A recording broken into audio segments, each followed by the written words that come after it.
ಜಾಫರ್ ಶರೀಫ್ ಗೊತ್ತಾ? ಜಾಫರ್ ಶರೀಫು ಚಿತ್ರದುರ್ಗದಲ್ಲಿ ಕಾಂಗ್ರೆಸ್ ಆಫೀಸ್ನಲ್ಲಿ ಕೆಲಸ ಮಾಡ್ಕೊಂಡಿದ್ರು. ಶರಾವತಿ ಯೋಜನೆ ಬಗ್ಗೆ ಒಂದು ದೊಡ್ಡದು ಗಲಾಟೆ ಆಯಿತು. ಗಲಾಟೆ ಅಂದರೆ ಆ ಕಾಂಟ್ರಾಕ್ಟ್ರು ಅವ್ರ ಹೆಸರು ರಾಮಯ್ಯ ಅಂತ ಕಾಂಟ್ರಾಕ್ಟರ್ ಅಲ್ವಾ, ಅವ್ರಿಗೆ ಕಾಂಟ್ರಾಕ್ಟ್ ಕೊಟ್ಟಿದ್ರು. ಅವರು ಏನೋ ದುಡ್ಡು ಹೊಡೆದ್ರು ಅಂತ ಎಲ್ಲಿ ತುಂಬ ಗುಲ್ಲಾಗಿತ್ತು. ಅವಾಗ ಇವ್ರು ಹೇಳಿದ್ರು, ಆಗಲಿ ದುಡ್ಡು ಹೊಡಿದೇ ಇರೋ ಕಾಂಟ್ರಾಕ್ಟರ್ನ ಯಾರನ್ನಾದ್ರೂ ಕರ್ಕೊಂಡು ಬನ್ನಿ, ಅವ್ರನ್ನೇ ನಮ್ಮ ತಂದೆ ಹೇಳಿದ್ರಂತೆ. MS ರಾಮಯ್ಯ ದುಡ್ಡು ಮಾಡ್ಕೊಂಡು ಎಲ್ಲಿರ್ತಾರಲ್ವ, ಅಷ್ಟು ದೊಡ್ಡದು ಪ್ರಾಜೆಕ್ಟು ಮಾಡ್ಕೊತಾರೆ. ಇವಾಗ ಅವರೊಂದು ಹಾಸ್ಪಿಟ್ಲಿಗೆ ಏನೋ ಕಟ್ಟಿದಾರಲ್ವ, MS ರಾಮಯ್ಯ ಅದೇನೇನೋ ಇದೆ ಅಲ್ವಾ, ಅವ್ರದ್ದೇ ಒಂದು ದೊಡ್ಡದು ಇನ್ಸ್ಟಿಟ್ಯೂಟ್ ಇದೆ, ಏನೇನೋ ಇದೆ, ಮಾಡ್ಕೊಂಡಿದ್ದಾರೆ. ಏನಾಯ್ತು ಈಗ? ನಮ್ಮ ತಾಯಿ ಭಾಳ ಕಷ್ಟಪಟ್ಟಿದ್ದಾರೆ, ನಮಗೆ ಗೊತ್ತಿಲ್ಲ ಅದು. ಆ ಪುಸ್ತಕ ಓದಿದಾಗ ನಮಗೂ ಕಣ್ಣೀರು ಬಂತು.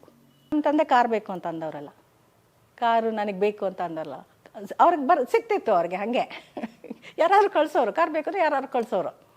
ಅವ್ರ ಹತ್ರ ಕಾರ್ ಇರಲಿಲ್ಲ ಭಾಳ ವರ್ಷ. ಆಮೇಲೆ ಜಾಫರ್ ಶರೀಫು ಒಂದು ವ್ಯಾನೋ ಕಾರೋ ಏನೋ ಕೊಟ್ಟರು. ಅವನು ಒಂದಿನ ವಾಚ್ ಇರಲಿಲ್ಲ ಅವನ ಕೈಲಿ, ಏನೋ ವಾಚ್ ಇಲ್ಲ, ವಾಚ್ ಏನು ಮಾಡಿದೆ ಅಂದೆ. ಕಷ್ಟಕಾಲ ಅಮ್ಮ, ಮಾರಿಬಿಟ್ಟೆ ಅಂದ. ನಮ್ಮ ತಂದೆಗೆ ಇದು ಗೊತ್ತೇ ಇಲ್ಲ, ಇದುವರೆಗೂ ಗೊತ್ತಿಲ್ಲ, ಯಾರಿಗೂ ಗೊತ್ತಿಲ್ಲ. ದಿವಂಗತ ಎಸ್ ನಿಜಲಿಂಗಪ್ಪನವರ ಸಾಧನೆ ಕತೆ.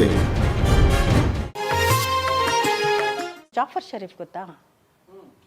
ಜಾಫರ್ ಶರೀಫು ಚಿತ್ರದುರ್ಗದಲ್ಲಿ ಕಾಂಗ್ರೆಸ್ ಆಫೀಸ್ನಲ್ಲಿ ಕೆಲಸ ಮಾಡ್ಕೊಂಡಿದ್ರು. ಅವ್ರದ್ದು ಬುದ್ಧಿವಂತಿಕೆ, ಅವ್ರ ಕಾರ್ನಲ್ಲೇ ಕೂತ್ಕೊಳ್ಳೋರು ಅಂತ ಕಾಣುತ್ತೆ. ಕೂತ್ಕೊಂಡು ಇವ್ರು ಮಾತಾಡೋದೆಲ್ಲ ಕೇಳಿಸ್ಕೊಂಡು ಅದನ್ನು ಯಾರಿಗೆ ಬೇಕೋ ಅವರಿಗೆ ಹೇಳೋರು. ಜಾಫರ್ ಶರೀಫ್ ಹೀಗೆ ಹೇಳಿದರು.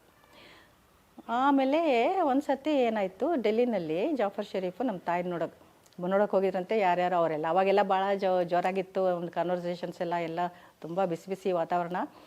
ಇವರು ನಮ್ಮ ತಾಯಿನ ನೋಡೋಕೆ ಹೋದಾಗ ನಮ್ಮ ತಾಯಿ ಹೇಳಿದ್ರಂತೆ ಅವ್ರಿಗೆ, ನೋಡಿ ಇವ್ರದ್ದು ಆಯಿತು, ಇವ್ರದ್ದು ಇನ್ನೇನು ನಡೆಯಲ್ಲ, ನೀವು ಚೆನ್ನಾಗಿ ಮುಂದುವರಿಬೇಕು ಅಂತಂದರೆ ನೀವು ಇವ್ರ ವಿರುದ್ಧ ಗುಂಪನ್ನ ಸೇರ್ಕೊಳ್ಳಿ ಅಂತ ಹೇಳಿದ್ರಂತ. ನಾನು ಇದನ್ನು ಹೇಳ್ಬೋದು, ಯಾಕೆ ಅಂತಂದರೆ ಜಾಫರ್ ಶರೀಫ್ನೇ ಒಂದು ಭಾಷಣದಲ್ಲಿ ಹೇಳಿದ್ದಾರೆ, ನಾನು ಹೋಗಿದ್ದೆ ಅದಕ್ಕೆ, ಅವರೇ ಹೇಳಿದ್ದಾರೆ. ಸೊ ನಮ್ಮ ತಾಯಿ ಹಂಗೆ ಹೇಳಿದೆ, ಇವ್ರ ವಿರುದ್ಧ ಗ್ರೂಪ್ನಲ್ಲಿ ಸೇರ್ಕೊಳ್ಳಿ, ಇವ್ರದ್ದು ಆಯ್ತು, ಇವ್ರದ್ದು ಇನ್ನೇನು ನಡೆಯಲ್ಲ ಇಷ್ಟೇ ಅಂತ. ಆವಾಗ ಅವರು ಏನೋ ಹಿಂದ್ಗಡೆ ಬಾಗಿಲಿಂದ ಹೋದರು ಅಂತ ಏನೋ ಇದೆ, ನನಗೆ ಅಷ್ಟು ಗೊತ್ತಿಲ್ಲ ಅದು. ಆವಾಗ ಅವರು ಹಿಂದ್ಗಡೆ ಬಾಗಿಲಿಂದ ಹೋದ್ರಂತೆ. ಅವರು ನಮ್ಮ ತಾಯಿ ಮಾತು ಕೇಳಿಕೊಂಡು ಹೋಗಿ ಅಲ್ಲಿ ಸೇರಿಕೊಂಡ್ರು. ಜಾಫರ್ ಶರೀಫ್ ಮೂಲತಃ ಚಳ್ಳಕೆರೆ ಅವರು, ಚಿತ್ರದುರ್ಗ ಕಡೆಯವರು. ಸೊ ಹಾಗಾಗಿ ಅವ್ರಿಗೂ ಆತ್ಮೀಯತೆ ಇತ್ತು ಅಥವಾ ಅವ್ರ ಜೊತೆ ಬಹಳ ಇಲ್ಲ, ಅವ್ರು ಕೆಲಸ ಮಾಡ್ತಾ ಇದ್ರು ಆಫೀಸ್ನಲ್ಲಿ. ಅದೇ ಅವ್ರದ್ದು ಚಾಣಾಕ್ಷತನ ಅದು. ಬಹಳ ದೊಡ್ಡ ನಂತರ ದಿನಗಳಲ್ಲಿ ಅದೇ ಎಲ್ಲ ಇವ್ರು ಮಾತಾಡೋದೆಲ್ಲ ಕೇಳಿಸ್ಕೊಂಡು ಅವರಿಗೆಲ್ಲ ಚಾಡಿ ಹೇಳಿ ಎಲ್ಲ ಮಾತುಗಳೆಲ್ಲ ಕನ್ವರ್ಸೇಷನ್ ಎಲ್ಲ ಡಂಪ್ ಮಾಡಿ ಆಮೇಲೆ ಹೇಳಿದ್ರಂತೆ, ನೀವು ನಿಂತ್ಕೊಳ್ಳಿ, MP ಎಲೆಕ್ಷನ್ ನಿಂತ್ಕೊಳ್ಳಿ ಅಂತ. ಇಂದಿರಾ ಗಾಂಧಿ ಅವ್ರ ಕಡೆಯವರು ಯಾರೋ ಹೇಳಿದ್ದಾರೆ, ನಿಂತ್ಕೊಂಡು ಗೆದ್ದು ಬಂದರು. ಹಾಗೆ ಜಾಫರ್ ಶರೀಫ್ ಬಂದಿತ್ತು. ಹೆಣ್ಮಕ್ಳಿಗೆ ತುಂಬಾ ಆಸೆ ಇರುತ್ತೆ, ನಮ್ಮ ತಂದೆ ಏನಾದ್ರು ಕೊಡಿಸ್ಬೇಕು, ಒಂದು ಅಟ್ಲೀಸ್ಟ್ ಒಂದು ಸೀರೆನಾದ್ರೂ ಸರಿ ಅಂತ. ಆ ಥರ ನಿಮ್ಮ ತಂದೆ ನಿಮ್ಗೆ ಏನಾದ್ರು ಕೊಡಿಸಿದ್ದುಂಟಾ? ಅವ್ರಿಗೂ ಅದಕ್ಕೂ ಸಂಬಂಧನೇ ಇಲ್ಲ. ಹೇಳಿದ್ನಲ್ಲ, ನಮ್ಮ ತಂದೆ ಬಂದರೆ ನಾವು ಎಲ್ಲ ಮನೆಯೆಲ್ಲ ಕ್ಲೀನ್ ಮಾಡಿ ಸ್ವಚ್ಛ ಮಾಡಿ, ಏನೋ ಗೆಸ್ಟ್ ಬಂದಂಗೆ ನಮ್ಮ ತಂದೆ ಬಂದರೆ ಯಾವತ್ತೂ ಅವ್ರು ಏನು ತಲೆಗೆ ಹಾಕೊಂಡವ್ರಿಲ್ಲ. ನಮ್ಮ ತಾಯಿನೇ ಇಲ್ಲ, ಮೊಮ್ಮಕ್ಕಳಿಗಿಲ್ಲ, ಮಕ್ಕಳಿಗಿಲ್ಲ. ಆ ಪಾಯಿಂಟ್ ಇಲ್ಲೇ ಇಲ್ಲ, ಆ ಇದೇ ಇಲ್ಲ. ಆ ಒಂದು ಘಟನೆ ಇದು ಗಿಫ್ಟ್ ಕೊಡೋದು ಅದು ಇದು ಅವ್ರ ತಲೆಯಲ್ಲೇ ಇಲ್ಲ, ನಮ್ಮ ತಲೆಯಲ್ಲೂ ಇಲ್ಲ. ಅದು ಬೇರೆನೇ ಲೆವೆಲ್ಲು, ಬೇರೆ ಲೆವೆಲ್ ಅದು. ಬೇರೆ ಗಿಫ್ಟ್ ಕೊಡೋದು ಅದು ಇದು ಇಲ್ಲ. ಆದರೆ ಎಲ್ಲರಿಗೂ ಹೆಣ್ಮಕ್ಳಿಗೆ ಗಂಡು ಮಕ್ಕಳಿಗೆ ಅವ್ರ ಮೊಮ್ಮಕ್ಕಳಿಗೆ ಭಾಳ ಭಕ್ತಿ, ಭಾಳ ಅಜ್ಜ ಅಂತಂದರೆ ತುಂಬ ಪ್ರೀತಿ ಮಾಡೋರು, ಎಲ್ಲನೂ ಗೊತ್ತಾಗೋದು. ಅದು ಗಿಫ್ಟ್ ಏನೂ ಇಲ್ಲ. ಸೇಮ್ ಮನೇಲಿ ಯಾವ್ದಾದ್ರು ಫಂಕ್ಷನ್ ಆದ್ರೆ ಹೇಗಿರ್ತಾ ಇತ್ತು? ಮದ್ವೆ ಆಗಿರ್ಬೋದು, ಹುಟ್ಟುಹಬ್ಬ ಆಗಿರ್ಬೋದು, ಅದನ್ನೆಲ್ಲ ನಮ್ಮ ಚಿಕ್ಕಪ್ಪ ನೋಡ್ಕೊಳ್ಳೋರು. ನಮ್ಮ ತಂದೆ ತಾಳೆನೇ ಹಾಕ್ತಿರ್ಲಿಲ್ಲ, ನನ್ನ ಚಿಕ್ಕಪ್ಪ ನೋಡ್ಕೊಳ್ಳೋರು. ಅಂದರೆ ಹೇಳಿದ್ನಲ್ಲ, ಅವ್ರ ಕಸಿನ್ನು, ಅವ್ರ ತಂಗಿ ಮಗ, ಅವ್ರು ಗುರುನಾಥ್ ಅಂತ ಅವ್ರ ಹೆಸರು. ಗುರುನಾಥ್ ಮಗಂಗೆ ತುಂಬ ಗೊತ್ತಿದೆ. ಅವನ ಹೆಸರು ನಾವೆಲ್ಲ ಏನಂತೀವಿ, ಮಂಜು ಅಂತೀವಿ, ಮಂಜುನಾಥ್ ಅಂತ. ಅವನು ನಮ್ಮ ತಂದೆಯಲ್ಲಿ ಅವನಿಗೆ ಭಾಳ ದೊಡ್ಡಪ್ಪ ಅಂದರೆ ಭಾಳ ಇಷ್ಟ. ಅವನು ಯಾವಾಗಲೂ ಅವ್ರನ್ನ ಕಾರ್ನಲ್ಲಿ ಕರ್ಕೊಂಡು ಹೋಗೋದು, ಕರ್ಕೊಂಡು ಬರೋದು. ನಮ್ಮ ತಂದೆ ಕಾರ್ ಬೇಕು ಅಂತ ಅಂದವರಲ್ಲ, ಕಾರು ನನಗೆ ಬೇಕು ಅಂತ ಅಂದಲ್ಲ, ಅವ್ರಿಗೆ ಸಿಗ್ತಿತ್ತು ಅವ್ರಿಗೆ. ಹಾಗೆ ಯಾರಾದ್ರು ಕಳಿಸೋರು, ಕಾರ್ ಬೇಕು ಅಂದರೆ ಯಾರಾದ್ರು ಕಳಿಸೋರು. ಅವ್ರ ಹತ್ರ ಕಾರ್ ಇರಲಿಲ್ಲ ಭಾಳ ವರ್ಷ. ಆಮೇಲೆ ಜಾಫರ್ ಶರೀಫು ಒಂದು ವ್ಯಾನೋ ಕಾರೋ ಏನೋ ಕೊಟ್ಟರು ಅವರಿಗೆ. ಸ್ವಾಮಿ ನೀವು ಇದನ್ನು ಉಪಯೋಗಿಸಿ ಅಂತ. ಜಾಫರ್ ಶರೀಫ್ ಎಷ್ಟು ಇದು ಅಂದರೆ, ಮನೆಗೆ ಬಂದಾಗ ಎಲ್ಲ ಕೂತ್ಕೊಳ್ಳೋರು. ನಮ್ಮ ತಂದೆ ಮಲ್ಕೊಂಡಿದ್ರೆ ಅವ್ರನ್ನ ಎಬ್ಬಿಸ್ತಿರ್ಲಿಲ್ಲ, ಕಾಯೋರು ಹೊರಗಡೆ ಮೊದಲು ಕಾಯ್ದಂಗೆ ಕುರ್ಚಿ ಮೇಲೆ ಕೂತ್ಕೊಂಡು ಅವ್ರು ಹೇಳೋವರೆಗೂ ಕಾಯೋರು. ಹಾಗೆ ನಮ್ಮ ಅಣ್ಣನೂ ಚೆನ್ನಾಗೇ ಮಾತಾಡ್ಸೋರು. ಅಷ್ಟು ಭಯ ಭಕ್ತಿ ಕೊನೆವರೆಗೂ ಇತ್ತು ಅವ್ರಿಗೆ. ಏನೋ ಆ ಜನನೇ ಬೇರೆ, ಆ ಸಂದರ್ಭಗಳೇ ಬೇರೆ. ಇವಾಗ ನಂಗಿರಲಿಲ್ಲ. ನಿಮ್ಮ ತಂದೆ ಜೊತೆ ಎಲ್ಲಾದ್ರೂ ಕಾನ್ಫರೆನ್ಸ್ ಆಗಲಿ ಇಂಟರ್ನ್ಯಾಷನಲ್ ಅಥವಾ ಡೆಲ್ಲಿಗೆ ಬೇರೆ ಸಭೆ ಸಮಾರಂಭ? ಇಲ್ಲ ಅವರೆಲ್ಲೂ ಕರ್ಕೊಂಡು ಹೋಗ್ತಿರ್ಲಿಲ್ಲ, ನಾವೆಲ್ಲೂ ಹೋಗ್ತಿರ್ಲಿಲ್ಲ. ಫ್ಯಾಮಿಲಿ ಒಂದು ಲೈನು ಇಲ್ಲ, ಎಲ್ಲೂ ಕರ್ಕೊಂಡು. ಒಂದು ಸರ್ತಿನೇನೋ ಸಂಗೀತಕ್ಕೆ ನಾನು ಕರ್ಕೊಂಡು ಹೋಗಿದ್ರು. ಪ್ರಕಾಶ್ ನಾರಾಯಣ ಅಂತ ಬೆಂಗಳೂರಿಗೆ ಬಂದಿದ್ದರು. ಆವಾಗ ಅವ್ರ ಮನೇಲಿ ಯಾರೋ ಹೆಣ್ಮಗಳು ಬಂದಿದ್ಲು ಅಂತ ನನಗೆ ಅವ್ರಿಗೆ ಊಟಕ್ಕೆ ಕರ್ಕೊಂಡು ಹೋಗಿದ್ರು. ಕುಮಾರಕೃಪಾದಲ್ಲಿ ಇತ್ತು ಊಟ. ಆವಾಗ ಅಷ್ಟೇ ನಾನು ನಮ್ಮ ತಂದೆ ಜೊತೆಗೆ ಹೋಗಿದ್ದು. ಅವ್ರು ಕರ್ಕೊಂಡು ಹೋಗ್ತಿರ್ಲಿಲ್ಲ ಎಲ್ಲೂ. ನಾವು ಏನು ಹೋಗ್ಬೇಕು ಅಂತ ಯಾವತ್ತೂ ಏನೂ ಇದಿಲ್ಲ.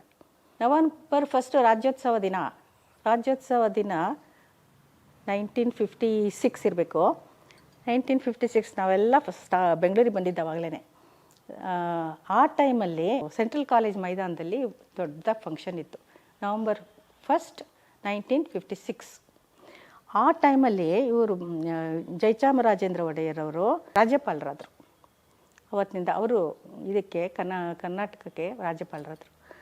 ಬಾಬು ರಾಜೇಂದ್ರ ಪ್ರಸಾದ್ ಬಂದಿದ್ದರು. ನಮ್ಮ ತಂದೆ as CM he was there. 3 ಜನ ಇದ್ದರು. ನಮ್ಮ ತಂದೆಯವರು ಏನು ಒಂದು ತುಂಬ ಚಿಕ್ಕದಾಗಿ 1.5 ಪೇಜು ಕನ್ನಡದಲ್ಲಿ ಬರ್ಕೊಂಡಿದ್ರು, ಭಾಷಣ ಬರ್ಕೊಂಡಿದ್ರು. ನಾನು ಇವ್ರು ಯಾಕೆ ಬರ್ಕೊಂಡು ಓದ್ತಾರಲ್ಲ, ನನಗೆ ಬರ್ಕೊಂಡು ಓದೋದು ನಮ್ಮ ತಂದೆ ಅಂದರೆ ನನಗೇನೋ ಒಂಥರ. ಬರ್ಕೊಂಡು ಓದ್ತಾರಲ್ಲ ಅಂದರೆ ಆವಾಗ ಒಂದೊಂದು ಸೆಂಟೆನ್ಸು ಒಂದೊಂದು ವರ್ಡು ಹುಷಾರಾಗಿ ಇರಬೇಕು ಅಲ್ವಾ. ಸೊ ಅವ್ರು ಬರ್ಕೊಂಡಿದ್ರು ಅದನ್ನು. ಅವ್ರು ಮುಂಚೆ ಬರ್ಕೊಂಡಿದ್ದು ನಾನು ಮೊದಲೇ ಓದಿದ್ದೆ. ಡ್ರಾಯರ್ನಲ್ಲಿಟ್ಟಿದ್ರು, ತೆಗೆದು ಅವ್ರ ರೂಮ್ಗೆ ಹೋಗ್ತಾ ಇದ್ದೆ, ತೆಗೆದು ಓದಿದ್ದೆ. ಏನಿದು ಹಿಂಗೆ ಬರ್ಕೊಂಡಿದ್ದಾರೆ ಅಂತ ಅನ್ನಿಸ್ತಾ ಇತ್ತು ನನಗೆ. ಆವಾಗಿನ ನಾನಿನ್ನು SLC ಓದ್ತಾ ಇದ್ದ ಏನೋ, ಅದಕ್ಕೆ ಹಿಂದಿನ ವರ್ಷ. ನಾವೆಲ್ಲ ಪಕ್ಕದಲ್ಲಿ ಕೂತ್ಕೊಂಡಿದ್ದೀವಿ. ಅವರು ಡ್ಯಾಸ್ ಮೇಲೆ ಇದ್ದಾರೆ. ಮಾರನೇ ದಿನ ಪೇಪರ್ ನೋಡಿದ್ರೆ ಬರೀ ಅವ್ರು 3 ಜನದ್ದೇ ಬಂದಿದೆ, ನಮ್ದಿಲ್ಲೇ. ನಾವು ಅಲ್ಲೇ ಇದ್ದೀವಿ, ನಮ್ಮದು ಫೋಟೋ ಬಂದ್ಬಿಡುತ್ತೆ ಅಂತ. ನಮಗೆ ಗೊತ್ತಿಲ್ಲ ಮೀಡಿಯಾದವರು ಎಷ್ಟು ಬೇಕೋ ಅಷ್ಟು ತಗೊಳ್ತಾರೆ ಅಂತ. ಅದು ಒಂದು ಅನಿಸ್ತಾ ಇತ್ತು ನಮಗೆ. ನಾವು ಆವಾಗ ಹೋಗಿದ್ವಿ, ನಾವೆಲ್ಲರೂ ಹೋಗಿದ್ವಿ, ಆ ಸಭೆಗೆ ಹೋಗಿದ್ವಿ. ಮಹಾರಾಜರು governor Babu Rajendra Prasad president of India ಬಂದಿದ್ದರು. ಅದು ಒಂದು ಚೆನ್ನಾಗಿ ಜ್ಞಾಪಕ ಇದೆ ನನಗೆ. ಮೇಡಮ್, ಶರಾವತಿ ಯೋಜನೆ ಬಗ್ಗೆ ನಿಮ್ಗೆ ಏನಾದರೂ ಗೊತ್ತಾ? ಶರಾವತಿ ಯೋಜನೆ ಬಗ್ಗೆ ಒಂದು ದೊಡ್ಡದು ಗಲಾಟೆ ಆಯಿತು. ಗಲಾಟೆ ಅಂದರೆ ಆ ಕಾಂಟ್ರಾಕ್ಟ್ರು, ಅವ್ರ ಹೆಸರು ರಾಮಯ್ಯ ಅಂತ ಕಾಂಟ್ರಾಕ್ಟರ್ ಅಲ್ವಾ. ಅವ್ರಿಗೆ ಕಾಂಟ್ರಾಕ್ಟ್ ಕೊಟ್ಟಿದ್ರು. ಅವರು ಏನೋ ದುಡ್ಡು ಹೊಡೆದ್ರು ಅಂತ ಎಲ್ಲಿ ತುಂಬ ಗುಲ್ಲಾಗಿತ್ತು. ಅವಾಗ ಹೇಳಿದ್ರು, ಆಗಲಿ ದುಡ್ಡು ಹೊಡಿದೇ ಇರೋ ಕಾಂಟ್ರಾಕ್ಟರ್ನ ಯಾರನ್ನಾದ್ರೂ ಕರ್ಕೊಂಡು ಬನ್ನಿ, ಅವ್ರನ್ನೇ ನಮ್ಮ ತಂದೆ ಹೇಳಿದ್ರಂತೆ. ದುಡ್ಡು ಹೊಡಿದೇ ಇರೋ ಕಾಂಟ್ರಾಕ್ಟರ್ನ ಯಾರನ್ನಾರು ಕರ್ಕೊಂಡು ಬನ್ನಿ, ಎಲ್ಲರೂ ಹೊಡಿತಾರೆ, ಅದು ಕೆಲಸ ಚೆನ್ನಾಗಿ ಮಾಡ್ತಾ ಇದ್ದಾರೆ ಇವರು ಅಂತ. ಅದು ಒಂದು ಹೇಳಿದ್ದು ಫೇಂಟಾಗಿ ಜ್ಞಾಪಕ ನನಗೆ. ಅವ್ರು ಯಾರೋ ಹೇಳಿದ್ದೋ ಅಥವಾ ನನ್ನ ಕೇಳಿದ್ದೋ ಗೊತ್ತಿಲ್ಲ. ಶರಾವತಿ ಯೋಜನೆ ಆವಾಗಲೇ ಕಂಪ್ಲೀಟ್ ಆಯಿತು. ಅಷ್ಟೊಂದು ಜನಕ್ಕೆ ಬೆಂಗಳೂರಿಗೆ ಇದು ವಿದ್ಯುತ್ ಶಕ್ತಿ, ಬೆಂಗಳೂರಿಗೆ ವಿದ್ಯುತ್ ಶಕ್ತಿ ಬಂದಿದ್ದು ಯಾರು ಹೇಳಲ್ಲ. ಬೆಂಗಳೂರಿಗೆ ವಿದ್ಯುತ್ ಶಕ್ತಿ ಬಂದಿದ್ದು ಇಲ್ಲದ್ರೆ ಬೆಂಗಳೂರಿನಲ್ಲಿ ಇದೇ ಇರ್ತಿರ್ಲಿಲ್ಲ, ದೀಪನೇ ಇರ್ತಿರ್ಲಿಲ್ಲ, ಬೆಳಕೆ ಇರ್ತಿರ್ಲಿಲ್ಲ. ಶರಾವತಿ ಯೋಜನೆಯಿಂದನೇ ಬಂದಿದ್ದದು. ಅದ್ಯಾರು ಹೇಳಲ್ಲ, ಬರೀ ಇವ್ರು ಯಾರೋ ಒಂದಿಷ್ಟು ದುಡ್ಡು ಎಲ್ಲರೂ ಹೊಡಿತಾರೆ ಇವಾಗ ಹಂಗಂತ ಹೇಳಿದ್ರು ಅಂತ. ಆವಾಗೊಂದು ಅದು ಏನು ಅಂತಾರೆ, ಆಪೋಸಿಟ್ ಪಾರ್ಟಿನವರು ದೊಡ್ಡದಾಗಿ ಇವಾಗೂ ಮಾಡ್ತಾರಲ್ಲ ಹಾಗೆ ಆವಾಗಲೂ ಮಾಡಿದ್ರು ಅಷ್ಟೇ. MS ರಾಮಯ್ಯ ದುಡ್ಡು ಮಾಡ್ಕೊಂಡು ಎಲ್ಲಿರ್ತಾರೆ ಅಷ್ಟು ದೊಡ್ಡದು ಪ್ರಾಜೆಕ್ಟು ಮಾಡ್ಕೊತಾರೆ. ಇವಾಗ ಅವರೊಂದು ಹಾಸ್ಪಿಟ್ಲಿಗೆ ಏನೋ ಕಟ್ಟಿದಾರಲ್ವ, MS ರಾಮಯ್ಯ ಅದೇನೇನೋ ಇದೆ ಅಲ್ವಾ, ಅವ್ರದ್ದೇ ಒಂದು ದೊಡ್ಡದು ಇನ್ಸ್ಟಿಟ್ಯೂಟ್ ಇದೆ, ಏನೇನೋ ಇದೆ, ಮಾಡ್ಕೊಂಡಿದ್ದಾರೆ. ಏನಾಯ್ತು ಈಗ, ಯಾರಾದರೂ ಒಬ್ಬರು ಮಾಡ್ಕೊಳ್ತಾರೆ. ಅದರಿಂದ ಬೇಕಾದಷ್ಟು ಜನಕ್ಕೆ ಅನುಕೂಲನೇ ಆಗಿದೆ. ರಾಮಯ್ಯ ಹಾಸ್ಪಿಟ್ಲ್ ಇದೆ, ಎಷ್ಟು ಜನ ಪೇಷಂಟ್ಸ್ ಹೋಗಲ್ಲ ಅಲ್ಲಿಗೆ. ಮತ್ತೆ ಹಾಗೆ ಈಸ್ ಎ ಕ್ಯಾಪಿಟಲಿಸ್ಟ್. ನನ್ನ ತಾಯಿ ಹೇಳೋರು ಗೊತ್ತಾ, ಅವರು ತಮಾಷೆಗೆ ಹೇಳೋರು, ನಿಮ್ಮ ಅಪ್ಪಂಗೆ ಒಂದು ಹೂವಿನ ಹಾರ ಹಾಕ್ಬಿಟ್ಟು 2 ನಿಂಬೆಹಣ್ಣು ಕೊಟ್ಬಿಟ್ರೆ 10 ವರ್ಷ ಚಿಕ್ಕವರಾಗ್ಬಿಡ್ತಾರೆ ಅಂತ. ನಮ್ಮ ತಾಯಿಗೆ ಭಾಳ ಇದು ರೆಸ್ಪೆಕ್ಟು ತಂದೆನ ಕಂಡ್ರೆ, ಭಾಳ ರೆಸ್ಪೆಕ್ಟ್, ಭಾಳ ಪ್ರೀತಿ ಇಬ್ರಿಗೂ. ನಮಗೆ ಗೊತ್ತಾಗ್ತಿರ್ಲಿಲ್ಲ ಆವಾಗ, ಒಂಥರ ಹಳೆ ಥರ ಅಲ್ವಾ, ಗೊತ್ತಾಗ್ತಿರ್ಲಿಲ್ಲ. ಆದರೆ ಭಾಳ ರೆಸ್ಪೆಕ್ಟು.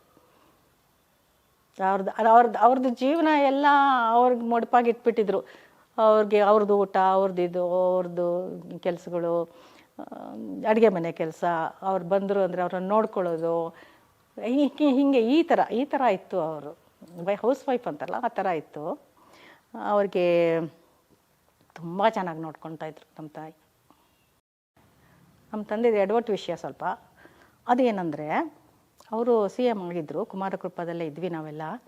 ನಮ್ಮ ತಮ್ಮ ಆವಾಗಿಂದ ಅವನು ಇದು ಮುಗಿಸ್ಕೊಂಡು ಏಲ್ ಯೂನಿವರ್ಸಿಟಿನಲ್ಲಿ ಇಂಜಿನಿಯರಿಂಗ್ MD ಮಾಡಿ ಬಂದಿದ್ದ. ಅವನು ಏನು ಇನ್ನೂ ಕೆಲಸ ಸಿಕ್ಕಿರಲಿಲ್ಲ, ಅದು ಇದು ಏನೂ ಇರಲಿಲ್ಲ. ಒಂದು ಮನೇನೂ ಮಾಡಿದ್ದ, ಅವನು ಬಾಡಿಗೆ ಮನೆ ಮಾಡಿದ್ದ. ಅವನು ಒಂದಿನ ವಾಚ್ ಇರಲಿಲ್ಲ ಅವನ ಕೈಲಿ. ಏನು ವಾಚ್ ಇಲ್ಲ, ವಾಚ್ ಏನು ಮಾಡಿದೆ ಅಂದೆ. ಕಷ್ಟಕಾಲ ಅಮ್ಮ, ಮಾರಿಬಿಟ್ಟೆ ಅಂದ. ನಮ್ಮ ತಂದೆಗೆ ಇದು ಗೊತ್ತೇ ಇಲ್ಲ, ಇದುವರೆಗೂ ಗೊತ್ತಿಲ್ಲ, ಯಾರಿಗೂ ಗೊತ್ತಿಲ್ಲ. ಹಾಗೆ ಅವರು ಅಷ್ಟೊಂದು ಗಂಡು ಮಕ್ಕಳಲ್ಲಿ ಇದು ಯೋಚನೆ ಮಾಡ್ತಾಯಿದ್ರೋ ಇಲ್ವೋ, ಅವ್ರು ಹೆಂಗೆ ಜೀವನ ಮಾಡ್ತಾಯಿದ್ದಾರೆ.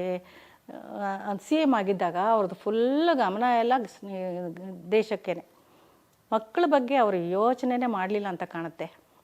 ನನ್ನ ತಮ್ಮ ಹಂಗೆ ವಾಚ್ ಮಾರೋಷ್ಟು ಇದಾಗಿದ್ದಾಗ, ಸ್ಥಿತಿನಲ್ಲಿದ್ದಾಗ ಅವ್ರಿಗೆ ಗೊತ್ತೇ ಇಲ್ಲ ಇದು. ನಾವು ಹೇಳ್ತಾನೂ ಇರಲಿಲ್ಲ ಅವ್ರಿಗೆ ಇದನ್ನು. ಅವ್ರಿಗೆ ತಂದೆ ಆಗಿ ನಾವು ಇದನ್ನೆಲ್ಲ ಹೇಳಬೇಕು ಆ ಭಾವನೆನೇ ಇರಲಿಲ್ಲ. ನಾವು ಬೆಳೆದು ಬಂದಿದ್ದ ರೀತಿಯೇ ಬೇರೆ ಅಂತ ಹೇಳ್ತೀನಲ್ಲ, ಪ್ರಾಬಲ್ ಇದೇ ಇರಬೇಕು, ಹೇಳ್ತಿರ್ಲಿಲ್ಲ. ಅವನು ಬೆಂಗಳೂರಿನಲ್ಲಿ ಇಂಜಿನಿಯರಿಂಗ್ ಕಾಲೇಜ್ನಲ್ಲಿ ಸೈಕಲ್ ಮೇಲೆ ಹೋಗ್ತಿದ್ದ. ಅವನು ಸ್ಕೂಟ್ರ್ ಕೊಡ್ಸ್ರಿ ಅಂದರೆ ಏನೇನೋ ನಮ್ಮ ತಂದೆ ಏನು ಹೇಳಿದ್ರು ಏನೋ ಗೊತ್ತಿಲ್ಲ ನನಗೆ, ಸೈಕಲ್ ಮೇಲೆ ಹೋಗ್ತಾಯಿದ್ದ. ಅವಾಗೆಲ್ಲ ಅವನ ಫ್ರೆಂಡ್ಸ್ ಎಲ್ಲ ಹೇಳೋರಂತೆ, ಏನು CM ಆಗಿದೆಯಾ, ಸ್ಕೂಟ್ರ್ ಮೇಲೆ ಬರಲ್ಲ ಅಂತ. ಹಾಗಿತ್ತು ಜೀವನ. ಇದು ಅವ್ರದ್ದು ಸ್ವಲ್ಪ ಏನು ಇಂಡಿಫ್ರೆಂಟ್ ಆಗಿದ್ದರು, ಇರ್ರೆಸ್ಪಾನ್ಸಿಬಿಲಿಟಿ ಇತ್ತು, ಅಥವಾ ಅವ್ರ ಮೈಂಡ್ ಸೆಟ್ಟೇ ಚೇಂಜ್ ಆಗಿತ್ತು ಜೈಲಿಗೆ ಹೋಗಿ ಬಂದಮೇಲೆ. ಆದರೆ ನಮ್ಮನ್ನು ಭಾಳ ಪ್ರೀತಿಯಿಂದ ಇತ್ತು, ನಮ್ಮ ಹೆಣ್ಮಕ್ಳಿಗೆಲ್ಲ ಭಾಳ ಪ್ರೀತಿ ಇತ್ತು. ಚಿಕ್ಕ ಮಕ್ಕಳನ್ನ ನಾವು ಬಾಣಂತನಕ್ಕೆ ಬಂದಾಗ ನಮ್ಮ ಚಿಕ್ಕ ಮಕ್ಕಳು ಅವ್ರು ಬಂದ ತಕ್ಷಣ ಬಂದು ನೋಡೋದು, ತೊಟ್ಲು ನೋಡೋದು, ಮಕ್ಕಳು ನಾವು ಹಿಂಗೆ ನಗ್ತಾ ಇದೆ, ಕೈ ಮೇಲೆತ್ತಿದೆ, ಇದು ಮಾಡ್ತಾಯಿದೆ, ಹೆಂಗೆ ಮಾಡ್ತಾಯಿದೆ ಅಂತ ಎಲ್ಲ ಹೇಳೋದು ಅವ್ರು ಭಾಳ ಇಷ್ಟ. ಮಕ್ಕಳು, ಚಿಕ್ಕ ಮಕ್ಕಳನ್ನ ಅವ್ರು ಬಂದು ಮನೆಗೆ ಬಂದು ಒಳಗೆ ಬಂದ ತಕ್ಷಣ ಮಕ್ಕಳನ್ನ ನೋಡಿಕೊಂಡು ಅವ್ರ ಹತ್ರ ಮಾತಾಡಿ ಹೋಗ್ತಾಯಿದ್ರು. ಅದು ಭಾಳ ಅವ್ರಿಗೆ ಪ್ರೀತಿ, ಅದೆಲ್ಲ ಇತ್ತು. ಆದರೆ ಇನ್ನೇನು ಇರಲಿಲ್ಲ, ಎಲ್ಲ ನಮ್ಮ ತಾಯಿನೇ ನೋಡ್ಕೊಳ್ತಾ ಇದ್ದಿದ್ದು. ಒಂದು ಡಾಕ್ಟ್ರ್ ಹತ್ರ ಹೋಗೋದಾಗಲಿ, ಒಂದು ಇನ್ನೇನಾದರೂ ಆಗಲಿ, ಒಂದು ಅಡುಗೆ ಮಾಡೋದಾಗಲಿ, ಏನು ನೋಡ್ಕೊಳ್ಳೋದಾಗಲಿ ಎಲ್ಲನೂ ನಮ್ಮ ತಾಯಿದೆ. ನಮ್ಮ ತಾಯಿ ಭಾಳ ಕಷ್ಟಪಟ್ಟಿದ್ದಾರೆ, ನಮಗೆ ಗೊತ್ತಿಲ್ಲ ಅದು. ಆ ಪುಸ್ತಕ ಓದಿದಾಗ ನಮಗೂ ಕಣ್ಣೀರು ಬಂತು. ಭಾಳ ಪ್ರೀತಿ ನಮ್ಮ ತಾಯಿಗೆ. ಎಲ್ಲ ಹೆಣ್ಮಕ್ಳು ಒಂದೇ ಥರ ಅವರು. ಇವರು ಆಫೀಸರ್ ಹೆಂಡ್ತಿ, ಇವಳು ಡಾಕ್ಟ್ರ್ ಹೆಂಡ್ತಿ, ಅಥವಾ ಇವಳು ಇನ್ಯಾರೋ ಅಂತ ಯಾವತ್ತೂ ಅವ್ರು 6 ಜನ ಮಕ್ಳಿಗೂ ಹೆಣ್ಮಕ್ಳಿಗೂ ಭೇದ ಭಾವ ಇಲ್ಲೇ ಇಲ್ಲ. ತುಂಬ ಇದು. ಆಮೇಲೆ ಅವರು ಏನಾದರೂ ನಾವೇನಾದರೂ ಅಥವಾ ಯಾರಾದರೂ ಏನಾದರೂ ಕೊಟ್ಟರೆ, ನನಗೂ ಇನ್ನೊಂದು ವಿಷಯ ಜ್ಞಾಪಕ ಇದೆ. ನಾನು ಮಗು ನಮ್ಮ ಫಸ್ಟ್ ಬಾಣಂತನ ಮಗಳು ಹುಟ್ಟಿದ್ಲು. ಯಾರಿಗೂ ಏನೋ ಕೆಲಸ ಆಗಬೇಕಾಗಿತ್ತು. ಅವ್ರು ಬಂದು ನನಗೆ ಮಗುಗೆ ಅಂತ ಒಂದು ಬೆಳ್ಳಿ ಲೋಟ ಕೊಟ್ಟರು. ನಮ್ಮ ತಾಯಿ ಬೆಳ್ಳಿ ಲೋಟ ಇಸ್ಕೊಂಡು ಮತ್ತು ಇನ್ನೊಂದಿಷ್ಟು ನಮ್ಮದೇ ಹಣ್ಣು ಗಿಣ್ಣು ಎಲ್ಲ ಕೊಟ್ಬಿಟ್ಟು ಮತ್ತೆ ವಾಪಸ್ ಕೊಟ್ಟರು ಅವ್ರಿಗೆ. ಅದನ್ನು ಅವ್ರಿಗೆ ಕೆಲಸ ಆಗಬೇಕಾಗಿರುತ್ತೆ, ಬಂದಿದ್ದಾರೆ, ಬೆಳ್ಳಿ ಲೋಟ ಕೊಟ್ಟಿದ್ದಾರೆ. ಅವ್ರು ಯಾಕೆ ಕೊಡಬೇಕು ನಿನಗೆ? ಅಷ್ಟು ಕಟ್ಟಿಟ್ಟು ನಮ್ಮ ತಾಯಿ. ಆಮೇಲೆ ಅದನ್ನು ಇಸ್ಕೊಂಡ್ರೆ ನಾವು ಅವ್ರು ಕಟ್ಬಿಡ್ತೀವಿ ನಾವು ಅವ್ರಿಗೆ. ಇದರಲ್ಲಿ ನಾವು ಅವ್ರ ಹಂಗನಲ್ಲಿ ಇರ್ತೀವಿ ನಾವು, ಹಾಗೆಲ್ಲ ಇಸ್ಕೋಬಾರ್ದು. ಅವ್ರದ್ದು ಆ ಥರ ಕೊಟ್ಬಿಡ್ತಾಯಿದ್ರು ಅವರು. ಒಂದು ಸಾಮಾನು ಒಳಗೆ ಬರೀ ಹಣ್ಣು ಹಾಕ್ಲು ಬಿಟ್ಟರೆ ನಮ್ಮ ಮನೆ ಒಳಗೆ ಇನ್ನೊಂದು ಸಾಮಾನು ಬರ್ತಿರ್ಲಿಲ್ಲ. ಭಾಳ ಕಟ್ಟುನಿಟ್ಟಾಗಿದ್ದರು ನಮ್ಮ ತಾಯಿ ಆ ವಿಷಯದಲ್ಲಿ.